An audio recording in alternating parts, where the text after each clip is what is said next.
Non, mais je voulais faire ce zoom avec toi. Je ne sais pas de combien de temps tu disposes. Tu m'arrêtes quand tu veux. Parce que J'ai une demi-heure, c'est largement bon, je pense. c'est parfait. Je voulais que tu nous expliques l'état de tes recherches personnelles, ce sur quoi tu travailles toi, si tu travailles sur quelque chose en particulier en ce moment, et d'une manière plus générale, l'avancée des recherches de ta discipline. Alors, est-ce que tu peux juste nous rappeler quelle est ta discipline? Alors, moi, je fais de la physiologie de l'exercice, Voilà, physiologie du sport, mais exercice, c'est un peu plus voilà. large que sport. Donc c'est entraînement, récupération. Ouais, alors, moi, je travaille surtout sur la fatigue. Voilà. La fatigue, mais la physiologie, alors que ce soit d'ailleurs du patient ou du coureur, de l'athlète. Je travaille Ouais, sur les deux, les aspects cliniques et les aspects performance, mais toujours plus ou moins en lien avec la fatigue. d'accord. Attends, pourquoi tu dis patient et coureur? Tu t'intéresses pas que aux sportifs, tu t'intéresses aux Non, gens. Ah, d'accord. on s'intéresse à l'activité physique en réalité, pas au sport. C'est pour ça qu'on dit physiologie de l'exercice, parce que le sport, c'est effectivement orienté quand même plutôt compétition.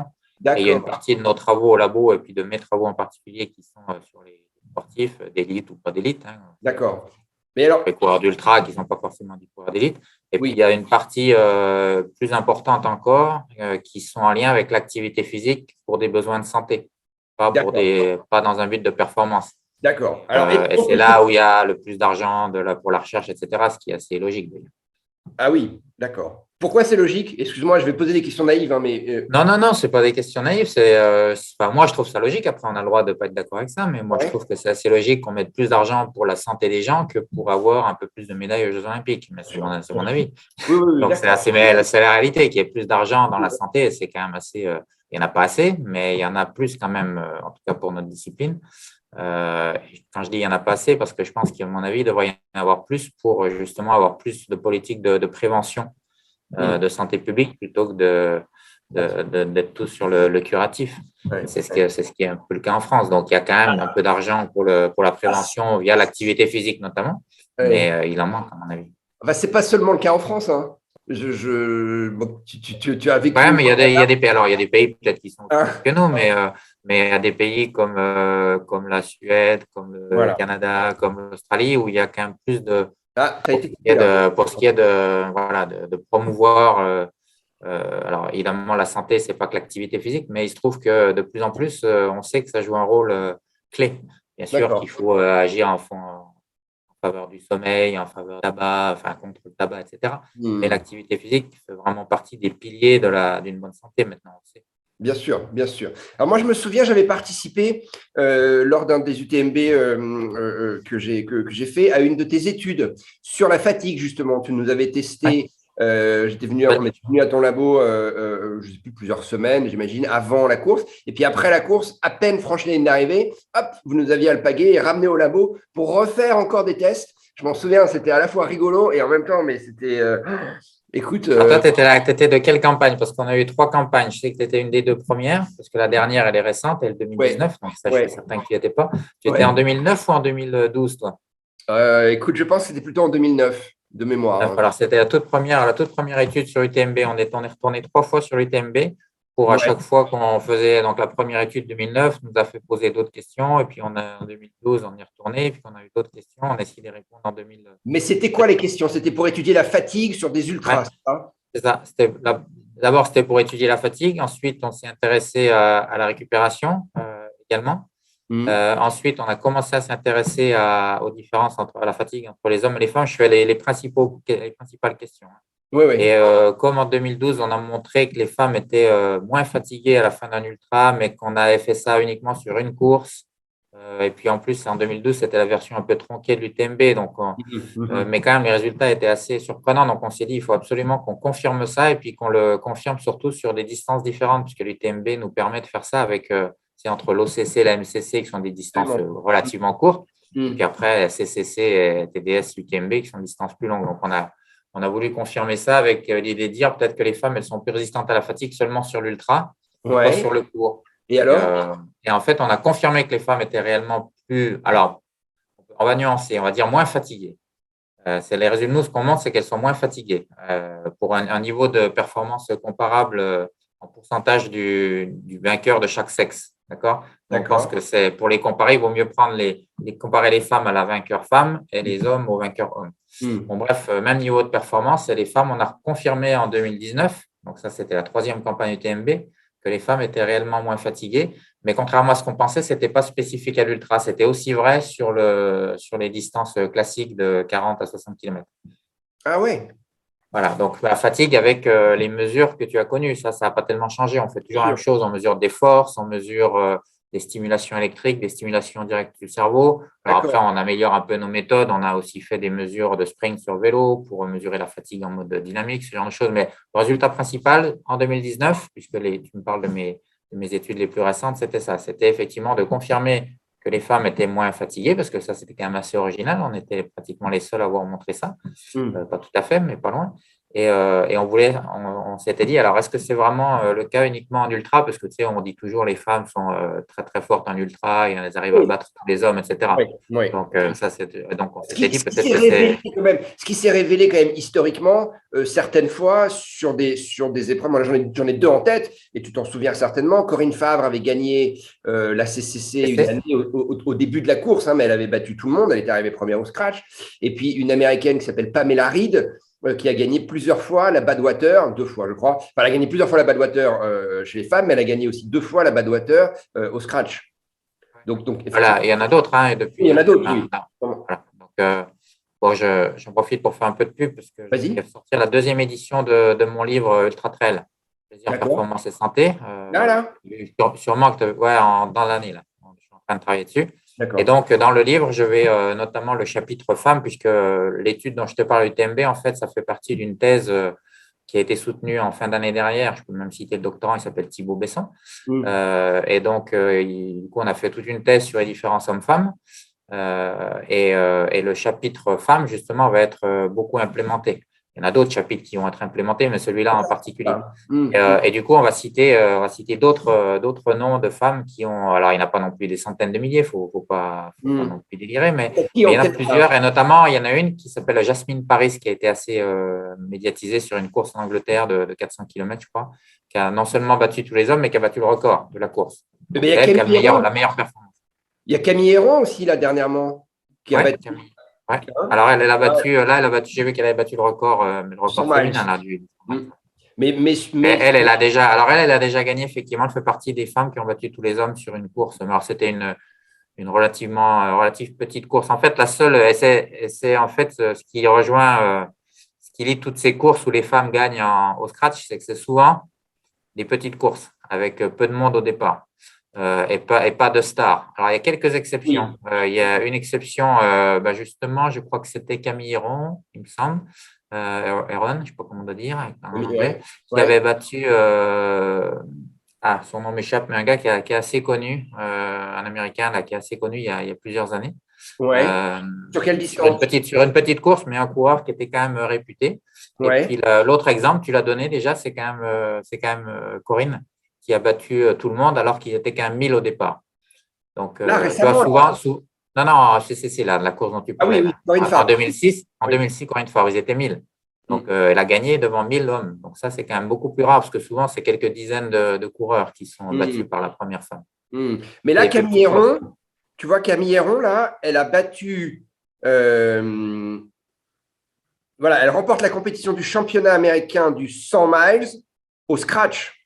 Ah, d'accord. OK, tu vois, il faut que je la rajoute alors. Ça vient de sortir. Okay. Tu vois, je pensais qu'elle avait battu le record femme, mais je ne savais pas qu'elle avait battu… Elle bat le record du monde femme, qu'elle avait déjà elle-même placé, enfin, le bas de une minute, 12h41, 11 au lieu de 12h42, 40. Mais en même temps, elle arrive première au scratch du 100 miles. C'était quelle compétition? C'était c'était genre il y a une semaine non, c'était pas en Arizona. Où est-ce que c'était? Ah, zut, j'ai pas noté. C'était là récemment aux États-Unis. Là, Voilà, c'était. Non, mais ok, ça vient. Je l'ai vu aujourd'hui, donc. Voilà, je vais le rajouter. Et c'est un phénomène. Elle est coutumière du fait. Ouais. Alors après, elle ne l'a pas fait non plus des centaines de fois. Mais après, j'ai pu en rater. C'est possible que j'en ai raté. Mais au final, il n'y en a pas non plus des centaines. Et puis, il y en a qui ne battent pas les hommes, mais qui sont vraiment souvent deuxième ou troisième. Anne Treson avait sur la Western States, qui était quand même une course déjà réputée à l'époque, elle avait fait 2 et 3. Après, il y a Courtney de Water qui fait 7 à l'UTMB. Voilà. Mais bon, même dans ces perfs-là, tu vois, Courtenay, qui est quand même, je pense, qui se fait de mieux en ultra-trail en ce moment avec Camille, mais elle est plus sur la route, je crois, Camille. Elle est quand même à 8% des meilleurs hommes, quoi. Voilà. Donc, c'est quand on dit que les femmes sont meilleures. Nous, notre but, c'était pas de voir si les femmes. Enfin, nous, d'ailleurs, notre but, c'était la fatigue, c'était pas la performance. Il se trouve qu'on travaille sur la fatigue, sur la performance aussi. Parce qu'en fait, la vraie question, au-delà des thématiques de fatigue qui sont, j'espère, intéressantes, en tout cas, nous, ça nous passionne, mais quand on s'intéresse à la performance, la vraie question, c'est pas de savoir si les femmes battent les hommes. On sait très bien que c'est pas le cas en moyenne et que ça arrivera jamais. Enfin, moi, je suis persuadé que ça arrivera jamais. J'aimerais bien qu'on me prouve l'inverse. Par contre, non, la vraie question, c'est de savoir si quand on augmente les distances, il y a réellement une diminution de l'écart entre les hommes et les femmes. Là, en fonction de comment tu examines cette question, si tu prends les meilleurs seulement, tu vas conclure que les femmes s'éloignent en fait, que l'écart grandit, donc que les femmes sont moins endurantes que les hommes. Et si tu prends la moyenne de tous les hommes et la moyenne de toutes les femmes, là, tu vas voir que les femmes rattrapent les hommes et qui arrivent même sur des courses hyper longues à passer devant les hommes en moyenne. En moyenne. En moyenne. Mais ni l'une ni l'autre, c'est une bonne façon d'examiner cette question. Parce que dans les deux cas, il y a des biais. Quand tu prends que les meilleurs, il y a tellement peu de femmes qui font de l'ultra, tu peux dire, les femmes, elles sont 10% au départ des ultras, il y a quand même beaucoup moins de chances de trouver une femme qui soit vraiment faite pour l'ultra, quoi. Maintenant, quand tu prends tout le monde, cette fois, c'est les hommes qui sont pénalisés parce que les femmes qui font ça, c'est 10% en moyenne, elles sont beaucoup mieux préparées avec des caractères particuliers, alors que dans les 90% d'hommes, il y en a qui sont super bien préparés, mais ils sont noyés dans la masse des gens qui s'entraînent beaucoup moins et qui ne sont pas doués pour ça et qui le font parce que c'est des hommes et qu'ils ont parié avec leurs collègues du bureau qu'il fallait l'UTMB. Donc voilà, donc au final, aucune des deux façons est la bonne. Et la bonne façon, c'est de faire des paires d'hommes et de femmes de même niveau de performance sur des courses courtes et de regarder ce que ça donne sur les courses plus longues. Et là, on est en train de travailler là-dessus, mais je peux pas te dire le résultat encore. Donc, ça veut dire que faudra revenir. Tu as embauché des gens, non mais c'est vachement intéressant, tu as embauché des gens dans ton étude qui ont accepté qui déjà avaient un niveau de performance à peu près équivalent. Non, on n'a pas fait de manip, on a utilisé des résultats. Ah, d'accord. Et là, pour l'instant, c'est encore un petit peu secret, parce qu'il n'y a rien de secret, mais j'en parlerai bientôt dans quelques semaines ou quelques mois. D'accord. Donc ça, c'est toujours un truc qui te passionne, ça, la fatigue. Oui, ça c'est la fatigue et la performance. Alors, on a travaillé aussi plus récemment, puisque tu me demandais un peu l'actualité. Alors, on parle évidemment que de la partie course à pied ici, pour toi, parce que, mais la partie fatigue clinique, c'est aussi passionnant, hein, mais pour un autre média. Voilà. Donc, sur la performance, on a travaillé aussi avec l'FFA. Ils nous ont donné accès aux meilleurs coureurs trailers et marathon. On a comparé sur des stages, on a fait des mesures de coût énergétique et de rendement à la course. Entre les routiers et les marathoniens, avec l'idée de se dire peut-être à plat, les coureurs sur route seront plus efficaces et en montée, les trailers seront plus efficaces.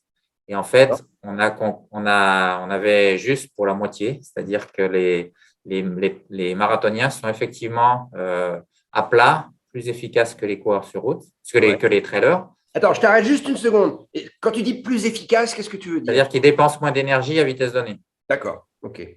Ça, l'efficacité de la course, c'est en tout cas une des définitions les plus classiques de l'efficacité de course, c'est ça. Et par contre, on s'était dit peut-être qu'en montée, ça va être l'inverse, parce que les trailers sont plus habitués à courir en montée que les marathoniens. Et en fait, il n'y avait pas de différence. C'est-à-dire que les trailers rattrapaient leur écart, mais ils ne passaient pas devant en termes d'efficacité de course. Mais sur quelle distance ? il faut garder à l'esprit, et c'est une des limites, et c'est un de nos projets là, dans les semaines, des mois qui viennent, il faut garder à l'esprit que les trailers, ils n'étaient quand même pas très valorisés dans le sens où c'était mesuré sur tapis roulant. Alors que les marathoniens, ça va parce qu'ils ont l'habitude de courir sur des sols durs, tapis roulant ou pas tapis. On peut imaginer que route, tapis roulant, c'est à peu près pareil. Par contre, les trailers, ils sont surtout habitués à courir sur des terrains instables, etc. Donc, je pense que si on les met sur des terrains instables, en tout cas, c'est le pari qu'on fait, alors on va peut-être leur donner l'occasion de mieux s'accomplir et donc peut-être qu'ils passeraient devant les marathoniens. Mais ça reste à faire. Et alors, est-ce que tu as pris en compte aussi la distance, c'est-à-dire la fatigue? Parce que les trailers, ils sont peut-être moins bons sur courte distance, leur foulée est moins pure, je dirais, entre guillemets. Mais par contre, sur la distance, ils arrivent à maintenir une propreté de foulée beaucoup plus longue que le marathonien, peut-être. Non ? Alors là, c'était au repos. C'est une bonne remarque, effectivement. Là, c'était au repos dans les deux cas.